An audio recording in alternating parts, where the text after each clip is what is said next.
रहस्यों में मौन है। मौन ही सबसे बड़ा रहस्य है, और जो मौन को साध लेता है वह सभी रहस्यों को जान भी लेता है।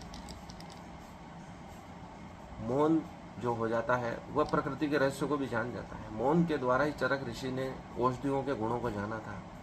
मौन के बाद ही हम प्रकृति की भाषा को समझ पाते हैं। चरक ऋषि इतने मौन हो गए थे कि औषधियाँ क्या बोल रही है उसको भी सुन पाए, और उसके गुणों को अपने शास्त्र में लिख लिया।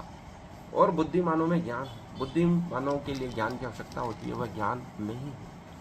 39वें श्लोक में भगवान कहते हैं, यश्चापि सर्वभूतानां बीजम तदमयम् अर्जुन न तदस्ति विना यस्मान्मनया भूतां चराचरम। यही नहीं, 39वें श्लोक में भगवान कह रहे हैं, यही नहीं है अर्जुन, मैं समस्त सृष्टि का जनक बीज हूँ। ऐसा चर तथा अचर कोई भी प्राणी नहीं है जो मेरे बिना रह सके। भगवान कहते हैं कि ये जो सृष्टि बनी है उसको उत्पन्न करने वाला बीज भी मैं ही हूँ।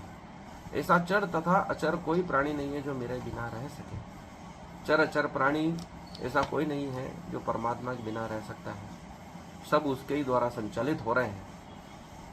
40वें श्लोक में भगवान कहते हैं, नान्तो अस्ति मम दिव्यानां विभूतिनां परं तप एष दृश्य सदय प्रोक्तो विभूतेश्वर मया। अर्थात है परम तप, मेरी देवी विभूतियों का अंत नहीं है। मैंने तुमसे जो कुछ कहा वह तो मेरी अनंत विभूतियों का संकेत मात्र है। हे परम तप, ये जो मैंने बताया ये तो केवल संकेत है। मेरी देवी विभूति का जो कोई अंत नहीं है। मेरी जो देवी विभूतियां हैं उसको वर्णन करना भी संभव नहीं है। ये तो खास खास चीज़ें मैंने संकेत मात्र के लिए बताई हैं। इससे भी बड़ी बड़ी चीज़ें हैं जो तुझे जानना है, और वह केवल भगवान दिव्य दर्शन द्वारा ही उसे देंगे। तीसरी आँख खोलकर उसे बताएंगे विराट स्वरूप।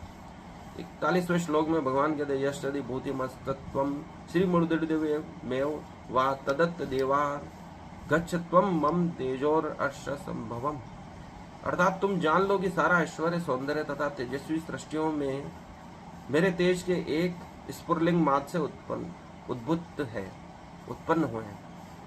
जो भी ऐश्वर्य, सौंदर्य, तेजस्वी सृष्टियां हैं मेरे तेज के एक स्फुरलिंग, जैसे अग्नि से एक चिंगारी निकलती है उसमें से भी एक स्फुरलिंग जो चमक होती है, उसी चमक जैसी चमक से परमात्मा ने इन सभी ऐश्वर्य, सौंदर्य, तेजस्वी सृष्टियां बनाई हैं।